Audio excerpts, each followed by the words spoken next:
Bonsoir et bienvenue en ce samedi 29 juillet 2020. Nous en sommes rendus à la méditation numéro 162 dans le livre Les psaumes des temps modernes de notre ami pasteur Jean-François Denis, qui est avec Nancy, le caméraman des studios Théovox, qui sont actuellement, et je crois que le direct a commencé même, ou il va commencer ou plus tard dans 1 heure, à Ottawa, pour filmer l'union canadienne qui a lieu, et cette marche pour la liberté, en tout cas d'opinion, afin que les libertés soient maintenues, en tout cas là-bas. Mais je dirais ça nous touche tous. Je dirais parce que c'est ce qu'il y a là-bas, eh bien c'est l'effet papillon, un battement d'aile, et ça sera ici. Alors il est bon de se défendre pour la liberté d'opinion en tout cas, et il est bon que cela soit couvert, et il y aura ce résumé qu'ils nous feront parvenir, mais vous pouvez les rejoindre aussi en direct à partir de 20h, heure française, donc dans 1 heure à peu près, à la suite de cette méditation sur les studios Théovox. En attendant, nous allons prendre connaissance de ce psaume numéro 162 de ce soir, qui est « Son temps est parfait ». Le temps pour vivre pleinement ce qui nous a été déclaré a déjà été dans le temps par lui fixé et décrété. Si cette promesse retarde, attends-la, car elle ne saurait tarder. Car tout ce qu'il promet finit toujours, tôt ou tard, mais jamais en retard par arriver. Un jour, tu m'as communiqué ce rêve et cette vision, qui élèverait dans nos régions cette bannière à la gloire de ton nom. Inévitablement, ce genre de mission apporte son lot d'opposition. Mais tu as toujours su me fortifier et par ta grâce me donner cet esprit conquérant, pour que dans les temps les plus sombres de ma vie, je demeure à toi, accroché, engagé et persévérant. Tu as placé à mes côtés une femme exceptionnelle, qui dans l'adversité m'épaule et demeure dans la prière une partenaire fidèle. Tu as su nous entourer d'une équipe extraordinaire qui se penche vers l'avenir avec ce regard visionnaire et ce cœur avec nous solidaire. Tu nous donnes de contempler et de se projeter au-delà de l'immédiat. Tu nous donnes d'avancer et de marcher pas à pas par la foi, malgré ce qu'actuellement nos yeux voient, pour que s'accomplisse à travers nous ton plan, ce parfait schéma. Je ne veux pas te suivre basé sur les pratiques du passé, mais plutôt sur une expérience avec toi renouvelée. Je n'attends pas espérer pour aujourd'hui voir se renouveler dans ma vie les événements d'hier, car ces moments sont passés et sont maintenant devenus des souvenirs en arrière. Certes, je m'en inspire afin de faire de ce moment présent une rampe de lancement qui saura influencer nos lendemains assurément.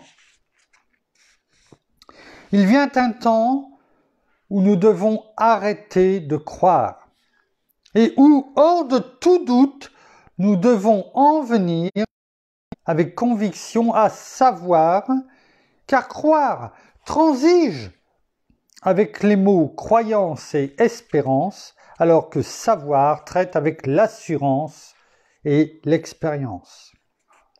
Je remets donc tout entre tes mains, tous ces projets, ma vie et mon destin.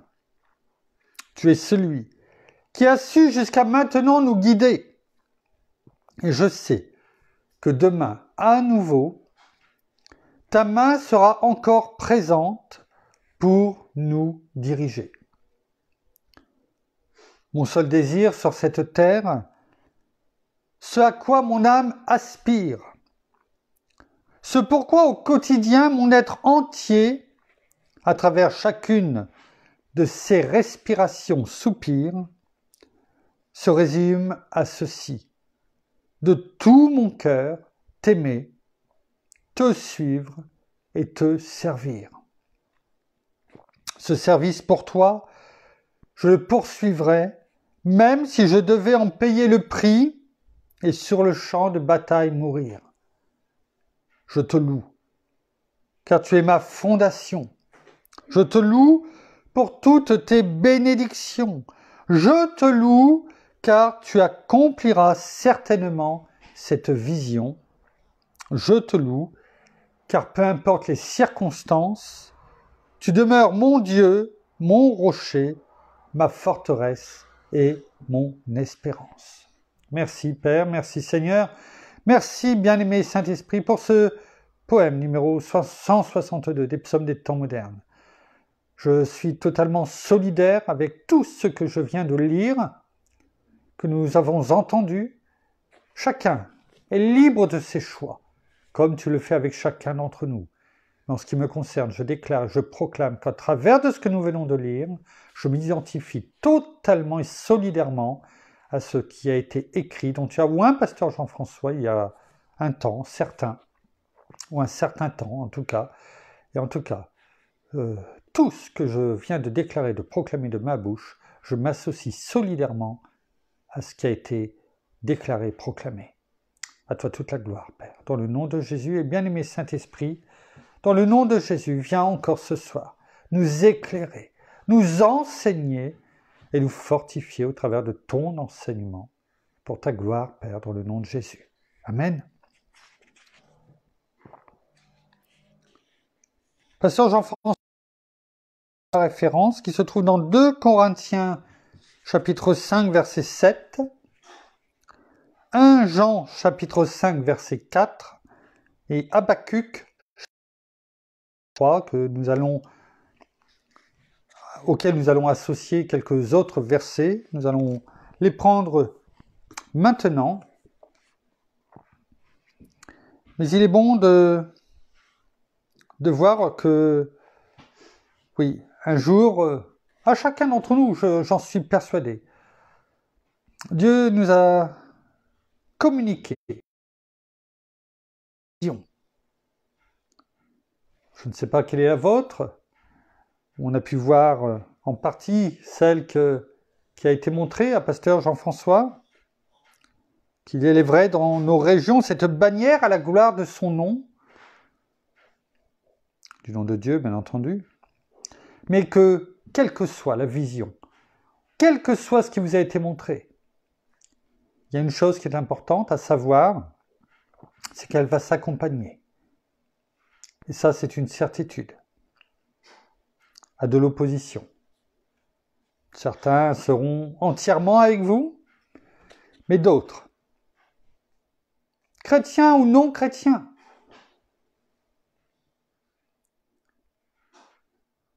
n'auront pas cette foi que vous pouvez ou que l'on peut avoir. Certains vous diront peut-être oui, mais ça c'est peut-être tout simplement un rêve que tu as fait. Mais si dans ton cœur, tu es convaincu que ce qui t'a été montré vient de Dieu, alors garde-le, gravé sur les tables de ton cœur. Comme Joseph,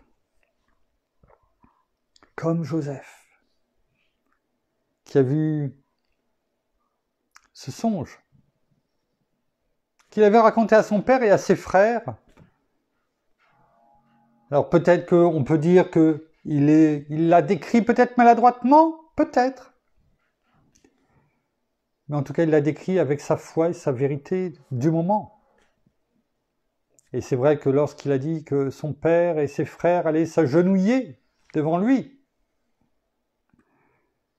alors qu'il était le plus jeune, eh bien cela a été mal pris en tout cas par ses frères. Et on connaît la suite, Mais ce songe qu'il avait reçu quand il était jeune, malgré toute l'opposition qu'il a pu avoir de ses frères qui voulaient le tuer, qui après l'ont vendu plutôt que de le tuer, qui a été au service, comment dirais-je, de Potiphar, et en ayant été revendu en Égypte, et qui était poursuivi par la femme de Potiphar qui voulait coucher avec lui. Et lui, il s'est sauvé. Et il a été calomnié par la femme de Potiphar, ce qui était faux, bien entendu. Et il s'est retrouvé en prison. Et en prison, il a été élevé. Et après avoir dit la vérité une fois de plus, révélé les songes qu'avaient eus des prisonniers qui étaient tout proches du pharaon, il a encore été oublié. Oh, il aurait pu abandonner ce qui lui avait été montré en vision, en songe. Il l'a gardé. Il a gardé cette foi jusqu'au moment où il a été élevé, au temps opportun, auprès de Pharaon qui avait besoin qu'on lui révèle le songe, le rêve qu'il avait fait. Et à ce moment-là, c'était le temps que Dieu avait prévu pour élever à ce moment-là Joseph au rang qu'il était, c'est un numéro 2, derrière Pharaon. Le temps que se mettent en place toutes choses et que la vision qu'il avait eue s'accomplisse et que le peuple d'Israël, qui n'était pas nombreux à ce moment-là, eh bien, c'est-à-dire avec son père, ses frères, eh bien, qui ne l'avaient pas reconnu au départ, s'agenouille devant lui. Cette même vision qu'il avait des années auparavant, eh bien, avait reçue. Elle s'accomplissait. Oh, Dieu n'est jamais en retard. Jamais. Alors c'est pourquoi garde dans ton cœur. Quelle que soit l'opposition, quels que soient peut-être les mots que tu entendras, peut-être même les ricanements de tes proches peut-être, sur ce que tu dis. Mais toi, garde-le. Garde la foi. Garde la foi, car ce que Dieu t'a montré, il l'accomplira.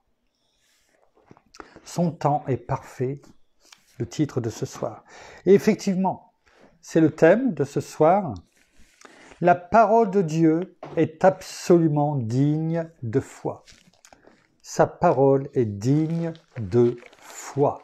Ce qu'il dit, il l'accomplit. Ce qu'il dit en te le montrant, en vision, en songe, en te parlant, en tout cas, quelle que soit la manière dont il le fait, tu peux être sûr que si par la foi tu la gardes, eh bien elle est absolument digne de foi. Elle va s'accomplir. On ne connaît pas le timing, mais ce que je sais, c'est qu'elle va s'accomplir. Alors garde-la au plus profond de toi. Que ce soit ton essence, ton moteur, ce qui te permet d'avancer chaque jour, de te lever. Et quelles que soient les difficultés de ta journée, d'avancer, sachant qu'à un moment donné, ce qu'il t'a promis, eh bien, tu vas le voir. Oui, merci Père, merci Seigneur, merci bien-aimé Saint-Esprit. Alors dans 2 Corinthiens, chapitre 5, versets 6 à 8, normalement c'était verset 7, mais on va voir celui avant et celui après pour ne pas le couper. Il est écrit: nous sommes donc toujours pleins de courage, et nous savons qu'en demeurant dans ce corps, nous demeurons loin du Seigneur. On le sait. Dans ce corps, on est loin du Seigneur. C'est lorsqu'on n'est plus dans ce corps, lorsqu'on est mort, que l'on monte vers le Seigneur. Ou lorsque le Seigneur viendra. Tant que nous sommes là dans ce corps, nous œuvrons pour notre Seigneur. Mais nous sommes quand même loin de lui, même s'il est proche de nous. Verset 7. Car nous marchons par la foi et non par la vue. C'est ce qu'on vient de dire. Garde avec foi ce qu'il t'a montré. Oh, tu ne le vois pas encore. mais par la foi, garde-la. Tu sais que ça va arriver. Donc on ne marche pas par la foi, on marche par la foi et non par la vue. Verset 8, nous sommes pleins de courage et nous aimons mieux quitter ce corps et demeurer auprès du Seigneur. La mort n'est plus un souci, comme on peut l'avoir humainement parlant. Je ne dis pas que on la demande, ce n'est pas ce que je viens de dire. Mais on ne la craint plus. Parce que l'on sait que le jour où il sera temps de déménager, de laisser cette tente, on en a déjà parlé, eh bien, ce sera pour aller dans cette demeure qui nous a été préparée par notre Seigneur, par notre Père. Gloire à toi. Dans 1 Jean, chapitre 5, 1 Jean, chapitre 5, versets 3 et 4.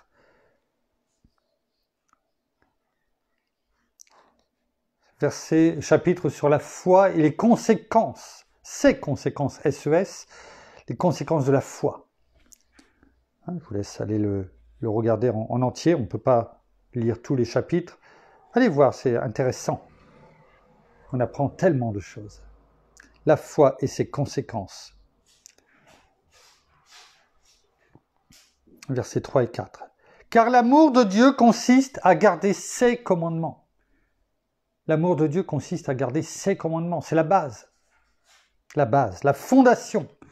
Ce sont les bonnes fondations. La loi est parfaite. Gardons ces commandements. Et ces commandements ne sont pas pénibles. Parce que tout ce qui est né de Dieu triomphe du monde. Et voici la victoire qui triomphe du monde, notre foi. Nous voulons triompher du monde, nous ne savons pas comment, quelquefois, passer les obstacles du monde. Quels qu'ils soient, privés, professionnels, spirituels.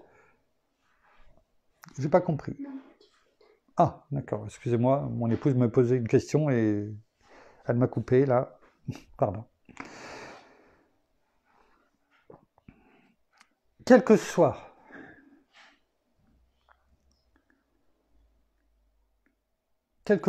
la bataille que vous avez à mener, gardons les commandements de Dieu. Et ces commandements de Dieu, nous pouvons les garder. Ils nous permettent de triompher du monde. Et la victoire qui nous est donnée, c'est notre foi.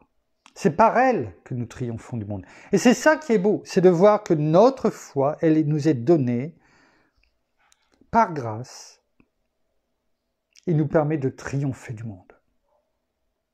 Ça fait partie des conséquences de la foi véritable, la foi divine.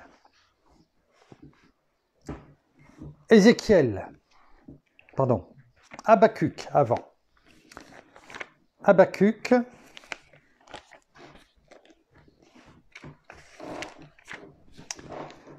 Habakkuk, chapitre 2, verset 3. Habakkuk, chapitre 2, verset 3. Car c'est une vision dont l'échéance est fixée. Elle aspire à son terme. Elle ne décevra pas. Si elle tarde, attends-la, car elle s'accomplira certainement. Elle ne sera pas différée.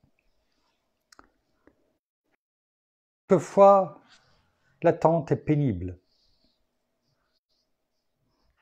C'est difficile quelquefois d'attendre, parce que l'être humain n'aime pas patienter, n'aime pas attendre. Il lui faut, et encore plus dans notre génération actuelle, la génération, je dirais, fast-food, la génération où il faut tout rapidement, on ne peut pas attendre.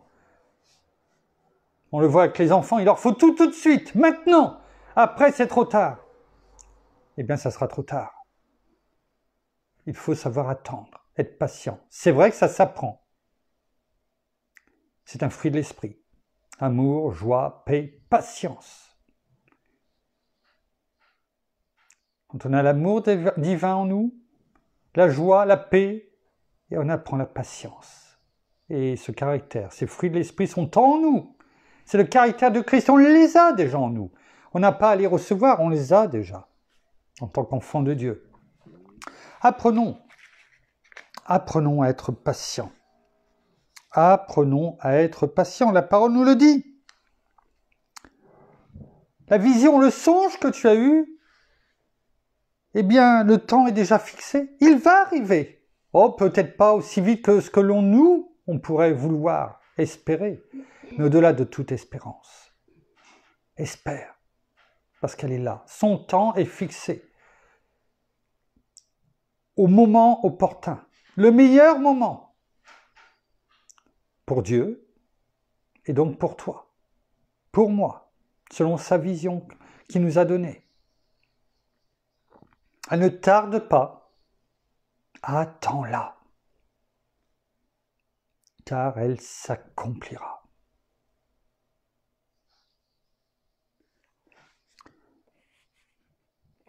D'autres versets nous parlant que la parole de Dieu est absolument digne de foi et qu'il est bon d'attendre avec patience, avec persévérance, son accomplissement. Dans 1 Roi,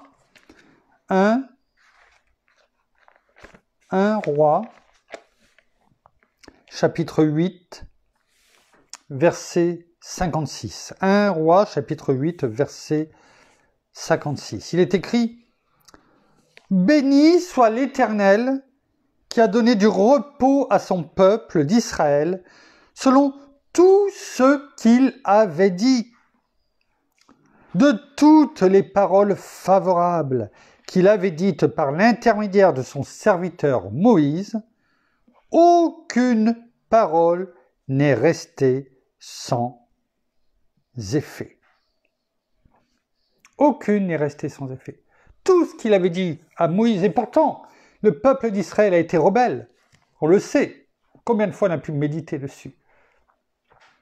Et pourtant, toutes les paroles, il est même dit favorables, c'est-à-dire qui étaient favorables, eh bien, aucune n'est restée sans effet. Malgré leur murmure, leur infidélité,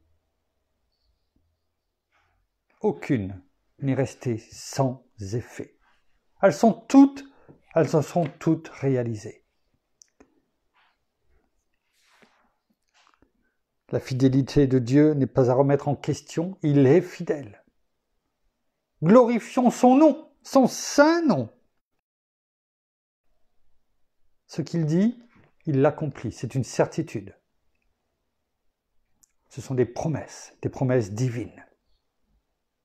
Merci, Père. Dans le psaume 111 au verset 7 et 8. Psaume 111, versets 7 et 8, il est écrit « Les œuvres de ses mains, ce sont la vérité et le droit. » Le droit, la justice, la vérité. Ce sont les œuvres de ses mains. Toutes ces ordonnances sont dignes de foi. C'est-à-dire tout ce qu'il dit, tu peux lui faire confiance. Tu peux y croire. A toujours inébranlable, faite avec vérité et droiture. C'est répété une deuxième fois. En 2 versets, on voit la vérité, la justice, la droiture.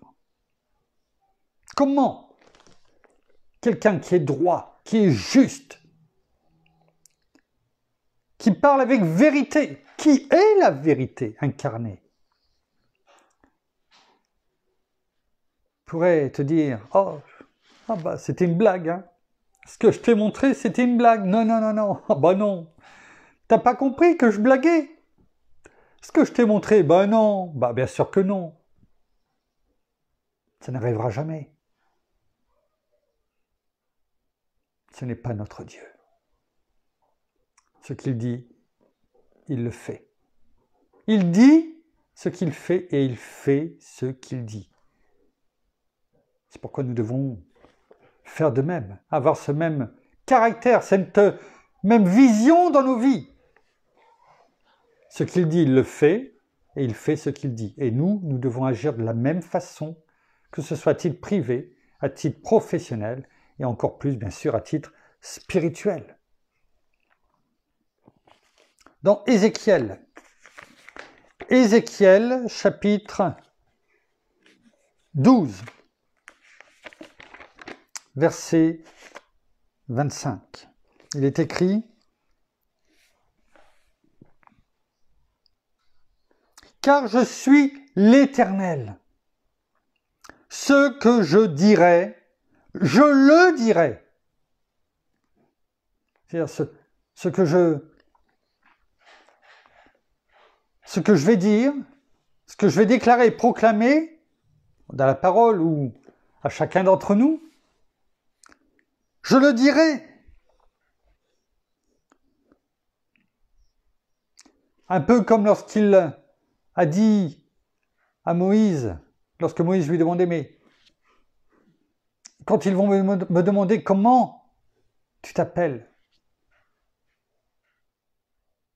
qu'est-ce que je vais leur répondre au peuple d'Israël? Il a répondu, tu leur diras, je suis celui qui suis. Eh bien, c'est un peu la même chose. Ce que je dirai, je dirai. C'est-à-dire, je vais le faire. Je vais l'accomplir. On ne pourra pas remettre en cause les choses que je dis. Elles vont se faire.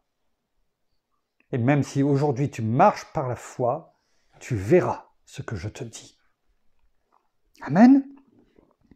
Une parole qui se réalisera sans délai.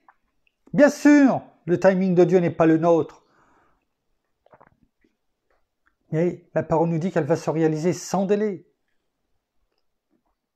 Oui, de vos jours, famille de rebelles. Je dirai une parole et je la réaliserai. Oracle du Seigneur l'Éternel. On sait bien, quand on est dit oracle, c'est comme si c'était un ordre. Et quand Dieu donne un ordre, encore plus quand c'est un ordre qui vient de lui, pour lui. Il ne peut pas jurer, on l'a déjà vu, et la parole nous le dit, par quelqu'un de plus haut que lui. Alors il jure par lui-même. Ce que je dirai, je le dirai. Je dirai une parole et je la réaliserai. Voilà quel est notre Dieu. Alors oui, par la foi, oui, nous pouvons être certains que ce qu'il nous a montré, ce qu'il nous a dit, ce qu'il a déclaré, proclamé, il va le faire. Dans Matthieu chapitre 5, verset 18. Regardez ce que notre Seigneur lui-même nous dit. En vérité, je vous le dis, jusqu'à ce que le ciel et la terre passent, c'est-à-dire jusqu'à la fin, qu'il y aurait une nouvelle terre, pas un seul iota, c'est-à-dire le iota, c'est quoi? C'est la plus petite, dans l'alphabet grec si je me trompe, plus petite lettre de l'alphabet. Pas un seul iota, pas un seul trait de lettre de la loi ne passera jusqu'à ce que tout soit arrivé. Alors, les personnes qui disent « Oh, la parole, oui, mais ça, c'est plus de notre temps. C'est plus pour nous, ça. C'était pour avant. » Et pourtant, notre Seigneur Jésus l'a dit, « Je ne suis pas venu pour abolir la loi, mais pour l'accomplir. » Et là, il le dit. Pas un seul iota, pas le plus petit trait de la lettre, pas la plus petite lettre ne passera jusqu'à ce que tout soit arrivé. La parole s'accomplira du début jusqu'à la fin. Et tout est encore pour nous. Tant que la terre et le ciel ne sera pas passé, tout est pour nous. Oui, dans le cadre d'une nouvelle alliance, certes, mais qui englobe cette nouvelle alliance, l'alliance qui avait été faite à Moïse.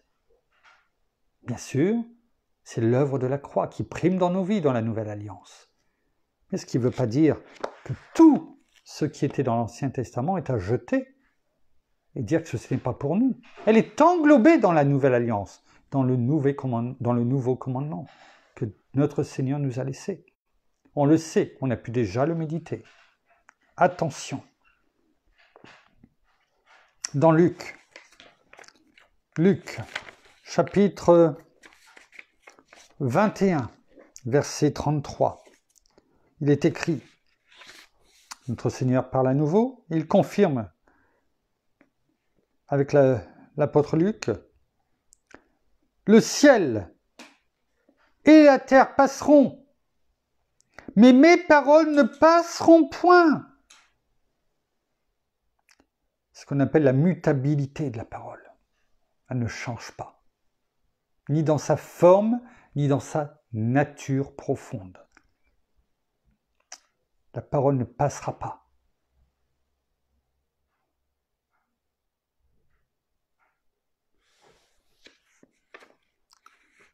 Terminons par 2 versets dans Jérémie. Jérémie, chapitre 1er, verset 12. Il est écrit « Et l'Éternel me dit, tu as bien vu, car je me hâte d'accomplir ma parole. » Quand Dieu nous parle, il parle par sa parole, il nous parle par les songes, par les visions, de différentes manières. La parole le dit. Dieu nous parle de différentes manières. Mais il dit, tu as bien vu. C'est bien de moi. Car je me hâte d'accomplir ma parole. Il se hâte. Il s'empresse de la faire au temps convenable et convenu. Il y a des choses que nous devons peut-être faire, apprendre. Il y a peut-être des choses qui doivent être balayées dans nos vies, mais aussi devant nos vies, afin de pouvoir atteindre le moment de notre songe, de notre vision.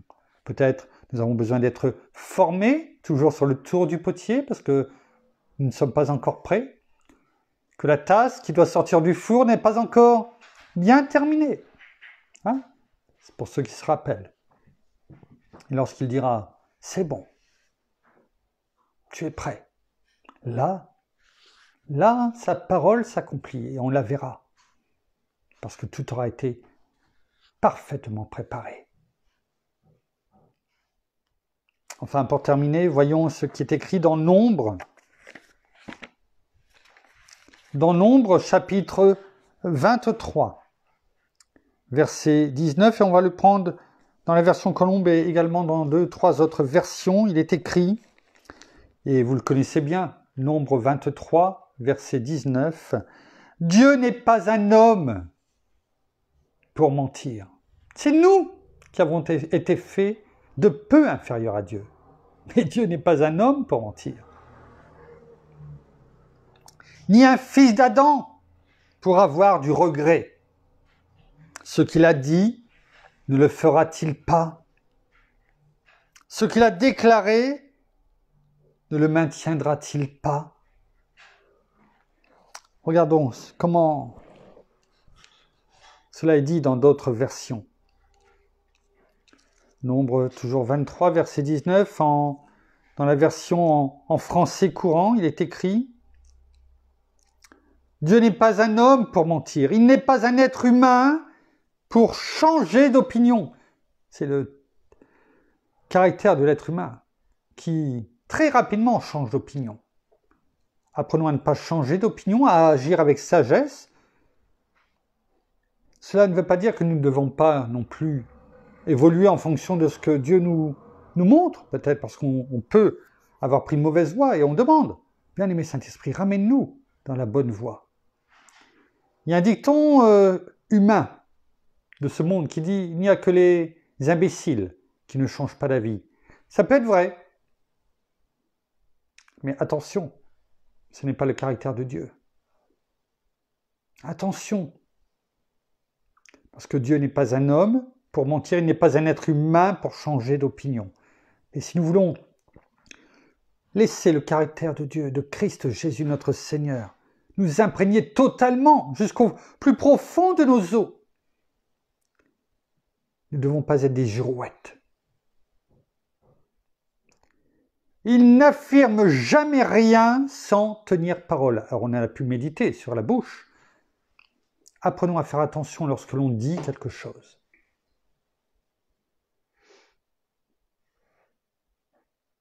Apprenons à faire attention. Quand on dit quelque chose, soyons sûrs. Ça peut arriver, mais soyons sûrs de ce que l'on dit. Plutôt que d'annoncer quelque chose et de revenir derrière en disant « Ah, je me suis trompé ». Parce que, en attendant, peut-être que ou cela aura été porté à confusion, aurait pu porter ou a pu porter à confusion, ou malheureusement, la rumeur, vous savez, on a pu déjà parler de ça et méditer dessus. La rumeur a déjà... Elle est galopante, la rumeur. Et quelquefois, lorsque l'on revient, le mal a déjà été fait. Hein? Alors attention à ce que l'on dit. Il n'affirme jamais rien sans tenir parole. Ce qu'il promet, il le réalise. Gloire à Dieu. Dans la Nouvelle Bible seconde, il est écrit « Dieu n'est pas un homme pour mentir, il n'est pas un être humain pour avoir du regret. » Ce qu'il a dit, ne le fera-t-il pas? Ce qu'il a déclaré, ne le réalisera-t-il pas? C'est une question, les deux dernières phrases sont des questions. Mais la seule réponse à ces questions, c'est oui. Elles sont sous forme de questions. Ce qu'il a dit ne le fera-t-il pas, mais... Et ce qu'il a déclaré ne le réalisera-t-il pas? Ce ne sont pas des questions qui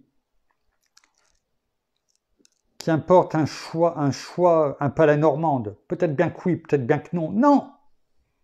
Jamais. La seule réponse à ces questions, c'est une réponse positive.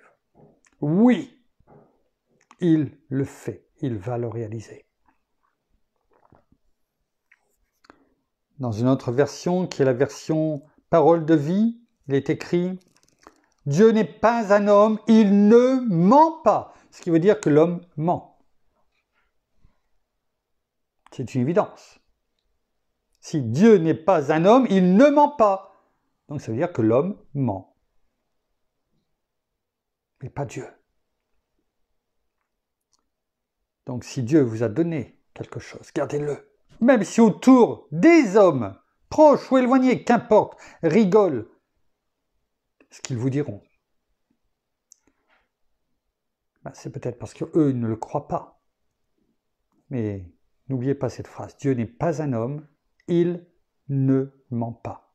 Laissez pas les mensonges des personnes qui vous entourent vous détourner de ce que Dieu vous a donné. Il n'est pas un être humain, il ne change pas d'avis. Quand il dit quelque chose, il le réalise. Quand il fait une promesse, il la tient. Vous savez, les promesses humaines, on en a déjà parlé, ça aussi. Ben, Dieu tient toujours ses promesses. Toujours. Toujours. Oui.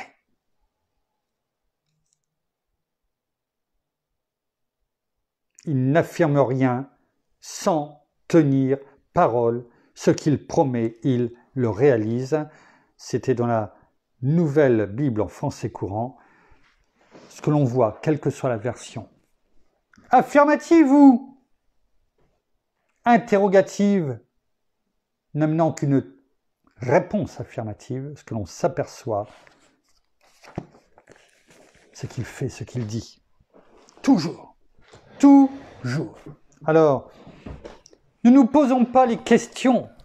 Est-ce que, parce que nous sommes dans l'attente, est-ce que Dieu a-t-il réellement dit? Vous a-t-il réellement montré? Ça ne vous rappelle rien? Moi si. L'ennemi agira toujours dans vos pensées, dans nos pensées, en voulant, soit en te montrant dans tes pensées, en voulant te détourner de ce que Dieu t'a montré, quel que soit le temps et à l'époque il te l'a montré, ou au travers et par d'autres personnes afin de te détourner, d'abandonner ta destinée glorieuse, celle que Dieu t'a montrée. Alors Dieu t'a-t-il réellement dit? Dieu t'a-t-il réellement montré? Rappelons-nous que ce sont les mêmes paroles que l'ennemi eh bien, à déclarer, à proclamer à Ève. C'est toujours ces plans, toujours les mêmes qui reviennent, toujours ceux qui l'utilisent parce que c'est ceux qui marchent le mieux.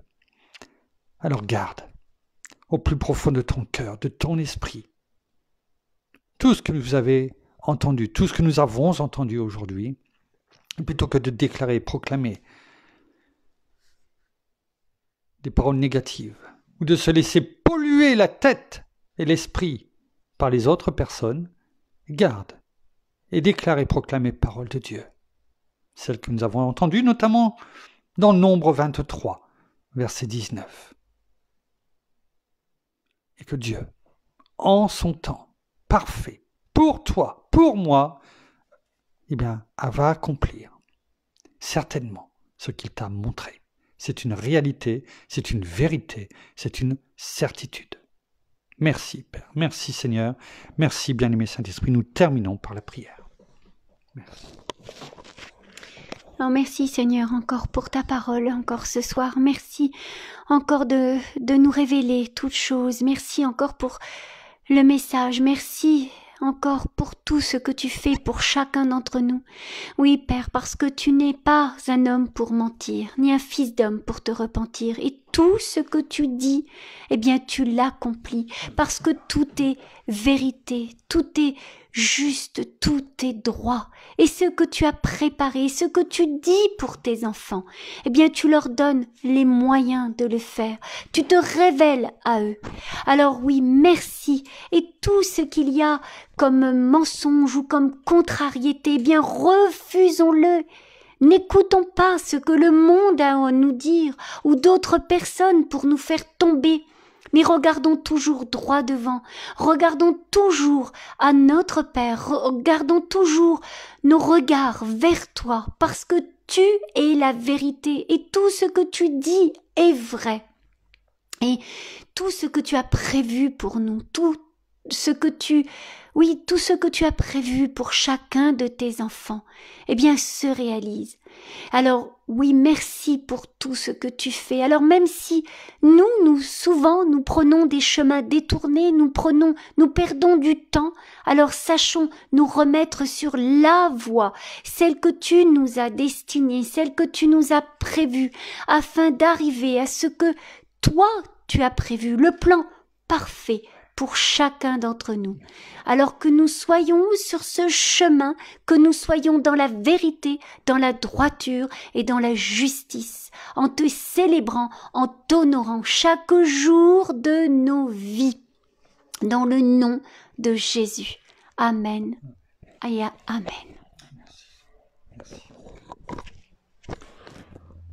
Voilà, ainsi s'achève la méditation de ce soir.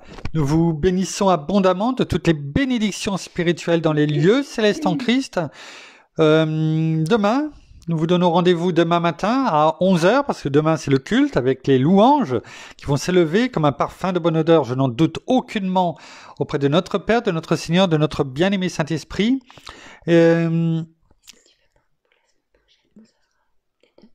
Alors mon épouse vient me dire des petites choses, donc je vous les répète. Donc la semaine prochaine, effectivement, des changements qui vont avoir lieu pour la semaine prochaine, mais également, je pense certainement, en tout cas pour les semaines suivantes et les prochains mois. La rentrée scolaire reprend, il y a aussi pas mal de travail à côté. Donc nous continuerons les méditations, ça c'est une réalité, c'est une certitude. Il est hors de question que la parole de Dieu soit décalée, c'est la priorité dans nos vies, c'est une chose certaine. Comme il est dit dans Matthieu 6, 33, cherchez premièrement le royaume et la justice de Dieu et tout le reste vous sera donné par-dessus. Mais certainement, en tout cas, on vous confirmera, mais les méditations n'auront plus lieu, comment dirais-je, le soir, à partir de 19h, mais auront lieu sûrement le matin. Je ne sais pas encore à quelle heure. On va voir comment cela va se faire, mais qu'importe, je dirais. Eh bien, si ça a lieu le matin, eh bien, ça nous fortifiera pour toute la journée. Pour ceux qui ne pourront pas, pour différentes raison, parce qu'ils travaillent aussi, eh bien, de toute façon, il y aura toujours le replay. Mais en tout cas, cela, même sur le temps de la route, hein, cela peut, on n'est pas obligé de, comment dirais-je, en allant au travail, forcément écouter de la musique. On peut écouter aussi la parole de Dieu. On n'est pas obligé de regarder, hein, parce que le but, c'est pas de me regarder, c'est surtout d'écouter ce que Dieu dit, hein, au travers de la méditation. Notre bien-aimé Saint-Esprit dans le nom de Jésus. Si celles-ci doivent avoir lieu le matin, eh bien, ce sera pour la gloire de Dieu et ce sera comme ça que ça sera conduit. Mais il y a de très grandes chances que ça se passe ainsi à partir de peut-être même de lundi. Alors quelquefois, ça sera même de très bonne heure. Eh bien, ce sera nos méditations, je dirais, matinales et qui nous permettront de nous porter chacun et chacune, en tout cas, pour la journée. Et ce sera une très bonne chose. Alors, on vous tient au courant très prochainement, sûrement demain avant la fin de la journée, comment cela va se passer. On va continuer à prier et à voir comment les choses sont conduites. Mais voilà, on vous tient un petit peu au courant de comment les choses vont se faire, hein, afin que non seulement on puisse avoir du temps à titre privé pour nos enfants, pour l'école, ce qui est normal. La famille est primordiale. Elle passe pas avant Dieu. Ça c'est clair, mais elle passe avant le ministère, ça c'est une certitude, il suffit d'aller tout simplement voir l'ordre, comment dirais-je, que Dieu nous dit et nous donne, c'est lui en premier, le conjoint, les enfants et le ministère. Voilà, donc ce qui ne veut pas dire que le ministère passe après tout et qu'on le délaisse, loin de là, mais il faut organiser les choses selon ce que Dieu donne comme ordre. Hein? Donc, eh bien, on revoit notre agenda, comme on le prie chaque jour. C'est notre bien-aimé Saint-Esprit qui nous permet d'optimiser au maximum, en tout cas notre agenda, et nous permet de faire tout ce que nous devons faire en temps et en heure voulu. Et je sais que jusque maintenant, jamais je n'ai été déçu, et je sais que demain, je ne serai jamais non plus déçu. Donc, toutes choses se feront, ça c'est sûr, mais selon comment il choses et non pas selon comment nous voulons les mettre en place. Donc voilà, donc demain, culte à 11h. Nous allons vous faire parvenir les louanges dans la soirée. Prions les uns pour les autres. Ça, c'est important. Je vous laisse peut-être aussi aller voir pour ceux qui ont peut-être un peu de temps ce qu'il se passe en direct, je crois. Hein, je vous l'ai dit tout à l'heure sur les studios Théovox pour voir un petit peu comment se déroule la marche. En tout cas, là-bas à Ottawa. En tout cas, nous aurons le résumé. Prions les uns pour les autres, c'est important. Priez aussi pour le culte de demain afin que les choses me soient montrées et dirigées. Je vous souhaite en tout cas une très bonne soirée et nous vous disons à demain. À bientôt. Au revoir.